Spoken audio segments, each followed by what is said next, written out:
Hello there, Ray here, and look at this. We got a brand new snapshot. This is 22W24A. This is actually for 1.19.1. It comes with a layer duplication, also player reporting, and even a new discontinued item to collect, plus Minecraft's newest game. So leave a like and let's get into the Minecraft news.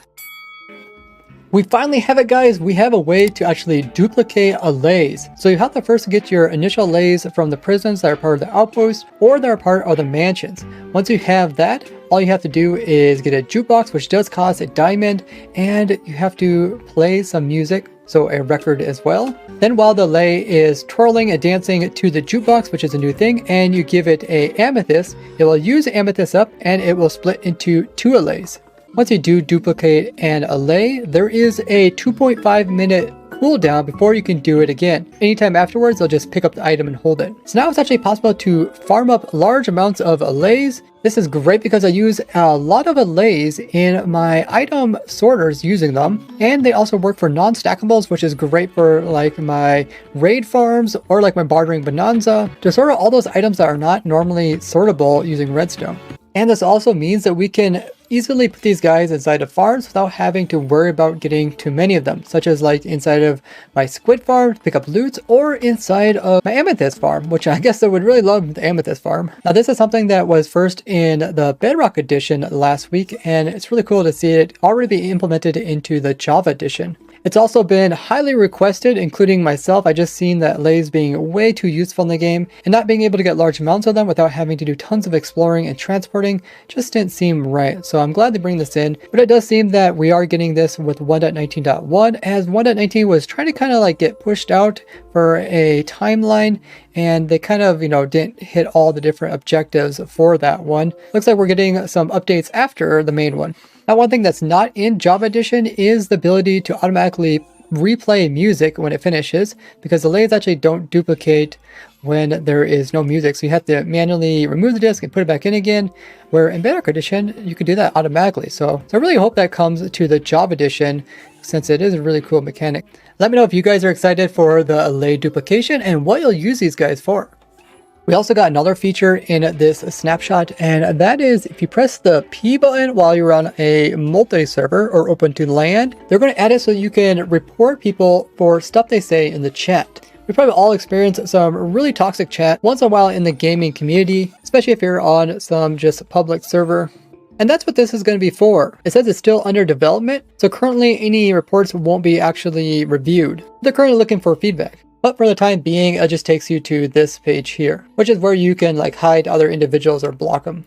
Now the reports are going to be based off of the community guidelines or the Xbox community standards. So here's a page on the standards. I got a couple of really basic ones: treat community members with respect. Stuff like all caps means yelling, going to moderators for help, beware of information that you release publicly, don't promote illegal activity, try to stay positive and encourage positivity, don't hate speech or bully or harass, don't share your account information with anybody, and modding Minecraft is only acceptable under the rules of the EULA. Now, Minecraft is owned by Microsoft, and because it's such a big company, they have to kind of look after their community. They want everyone to feel safe and welcome playing Minecraft. This also will be a way that they can kind of combat illegal activity that might be going on in the larger Minecraft chats. It'll be interesting how some of the more toxic communities on Minecraft handle this, and if it actually works on cutting back on it. So when it does start to work, the player will be able to select the individual chat message that contains the message that they find offensive, as well as select the category within the report, so the moderation team can then take action. And there will also be an area where you can add additional comments in entering, providing details and information regarding the report. There might be some concern about privacy, as it is taking a snippet of the chat and sending it off. We also don't know what is going to be the consequence if somebody is found to be breaking the community guidelines.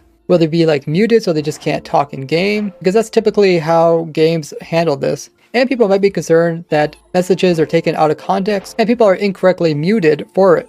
It just started to feel like kind of like a Big Brother kind of situation. So what do you guys think about this? Do you think all servers should be mandatory in having this? Or do you think the server should be able to choose if they want to enable it or not? Now we'll quickly take a look at all the bugs that are fixed in this snapshot before taking an in-depth look at this new game. In odd circumstances, it was possible to actually get a villager to convert, and if it was a nitwit, it would actually accept a workstation which nitwits are not supposed to do. So now nitwits will once again be just lazy villagers that don't do anything. They also resolved the problem that villagers, when they were cured, would end up working in the wrong workstation. Previously, they fixed the problem with villagers not refreshing their trades, but it seems like there were still some problems to do with this. So hopefully it's resolved so your villagers will refresh their trades so you can continue trading with them. Trading llamas were trying to attack enemy, and even after the enemy died, they were still trying to hit it, which they now fixed. Now in Bedrock Edition, you can do some really weird stuff like placing the frog spawn egg inside of flowing water. But in Java Edition, you typically can only place it on top of water sources. But the frogs themselves are actually placing it atop of flowing water, which they now will no longer do, so I guess this is kind of considered a rare if you obtain it in your survival world before updating to 1.19.1. There was a problem that frogs weren't actually laying eggs on top of waterlogged blocks, but now you can. Oddly enough, when spawning in mobs that have equipment, it was actually playing their equipment noise as if they were just putting it on when they were responding to the game. If you had the darkness effect and you applied the night vision for a split moment, it was as if you had X-ray and you could actually see the sky before it would turn dark again. They also fixed some problems with resource packs, messages showing up improperly in console, and the game spamming this message causing TPS drop on servers. On the Minecraft launcher, when you launch up, now there is a new launcher that has these two little guys, the lay and the golden lay, and when you have your mouse over top of them, they move, and if you click on them, you can see they start to build something, and that is a new tab, Minecraft Legends. So you can actually click that tab, and that talks about their upcoming game, and the two little guys also appear up here in the top right corner. Microsoft, the owners of Minecraft, announced a new Minecraft related game. Let's take a look at the trailer and then talk about some in-depth details about it.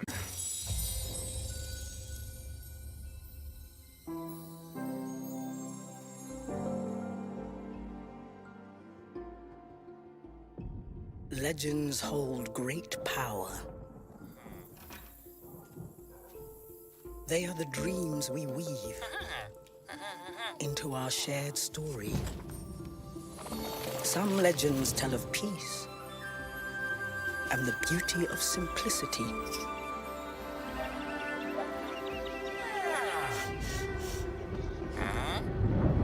Some tell of danger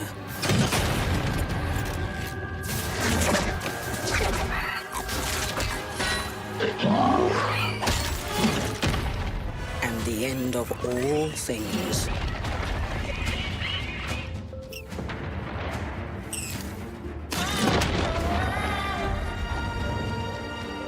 But the legends we hold dearest are legends of hope, of creativity, and of bravery. And friendships that change the world forever.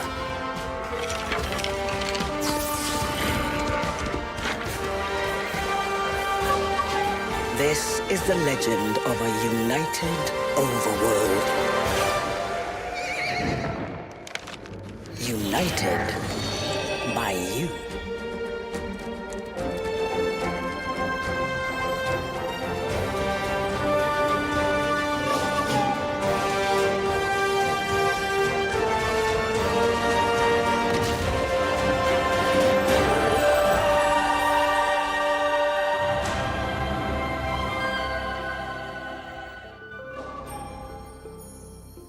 So this is going to be an action strategy game, which is similar to like Civilization, Age of Empires, or StarCraft. Now, I've never played any of those other games, so what it comes down to is strategy games are games where you emphasize on thinking and planning out the actual actions you want to do in order to overcome your enemy. So action strategy game is going to be you planning out your strategy and how to take on your enemy, but also very action-packed and probably in real time, meaning that you won't be able to pause the game and then set up everything and then let the enemy come at you. Then there are actual clips of footage of the game. You can see it's very Minecraft-like with different types of biomes, and they also got structures. You typically have a central base of your own, and you're typically in charge of like your army, and they help you like build different fortresses and structures and things that help you defend your spot and also attack your enemy. Here they showed like the little gold allays building this fortress here for the player. It also looks like you have control on the actual main character, and you're able to do some looting in the area. They also show this clip where the player is waving the flag, getting nearby NPCs to join their army. And it looks like there's some little characters that I don't really recognize. This guy is some kind of like rock golem. And we also have some like plants in a box kind of character. And they also show this clip where the guys who gathered are helping fight the enemy. In this case, it looks like the overworld characters are fighting the nether guys, which look like the zombified piglin-like characters. And it looks like you have a control over your character, plus you can have control over your allies. It appears you try to destroy different fortresses of the enemy to win the battle. In this clip, they show the main character taking his army to this insane fortress. And typically with these strategy games, the enemy and you have similar materials and power, and just by you having better strategy, you're able to overcome your enemy. Here's another fortress of the enemy. You can see that there's a center nether portal here, probably where the enemies spawn from. And probably each of these little powers and stuff do something, either like shoot people or produce more coins to purchase more things, or produce more fighters for the bad guys. And it does appear that these lava-like turrets are shooting little bits of fire pieces at the characters. And even though it does have that Minecrafty blocky look, it does kind of have like a smooth overtone. And there's this clip, it looks like maybe when you destroy the fortress and this huge explosion goes off, it looks like you could probably get your little helpers to probably collect like ores and trees to help you build your fortress. In this clip here, you can see the little lays in the background taking down this tree, probably for the resources. And when the character on the horse kills these guys, you can see it does drop some, looks like gems. So that might be the coin that's used in order to purchase things. And typically in these games, when you get to the very centerpiece and you destroy, in this case, like the main nether portal, you can see the character down below. The whole thing kind of just explodes, and that's the end of the level. So it'll be interesting to see if there's like a map where you're like taking on different areas, or is every time kind of like a fresh new start where they give you different things to start with, like a new world kind of thing. Sometimes they let you carry the currency over from different levels, and sometimes they give you a restricted amount, so you don't have advantage over your enemy. And overall, it looks like a pretty interesting game. Some aspects of Minecraft like the building parts, but also combat and how you can strategize using your army to take on the enemy. Now, I've not played the other Minecraft games in the past like Minecraft Earth or Minecraft Dungeons, but I have played low-budget strategy games in the past, so I will be keeping an eye on this and seeing how it progresses, as it won't be coming out until 2023, which is next year. Now, there was some people saying that Minecraft Legends looks something like Hytale, which is a game in production produced by the people that made Hypixel, and it has a lot of focus on combat, which is sort of based off of Minecraft. So you can see that they went more with a less pixelized version of the blocks, sort of like what we've seen in Minecraft Legends. But where this game is going to be more of people are able to make their own mods and make their own mini games and play them, that sort of thing. Minecraft Legends is more just based on that action strategy game. Now head on over to my live stream where I will be designing up an Allay farm as well as upgrading my other farms for 1.19. Or check out this playlist about simple farms for your Minecraft world, or this one which is about secret things in the game. And I just want to thank all you guys who stopped by my Twitch streams. It's always enjoyable to see new people and chat with you guys. So if you haven't already followed me over there, go ahead and do that. Thank you all for leaving a like and subscribing. I'll see you guys next one. Bye bye!